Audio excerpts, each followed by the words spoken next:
5 things you can do right now to improve your TikTok. Number 1, don't look at yourself while filming. It looks weird and people don't connect to you as well as if you're looking at your camera where they can see your eyes and it feels like they're looking at you. Number 2, make sure you're filming in good lighting, not only so that you look good, but also so that the people who are watching you can see you really well, see you clearly, and it's not like a dark, weird looking video. Number 3, if you want to make sure you are connecting with your clients, then you got to make sure that the videos you are creating are not for you, but for them. Number 4, be sure that you are still using the social part of social media.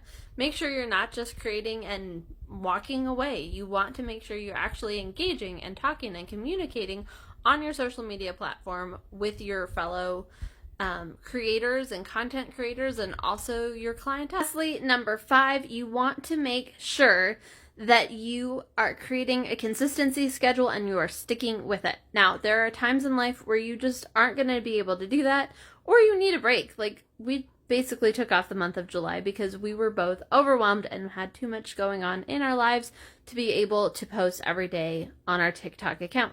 So we took July off, and now we're going to be back at it, being super regular and having our consistent schedule. More ways of making social media simple. Be sure to hit the follow button and comment what was helpful for you today.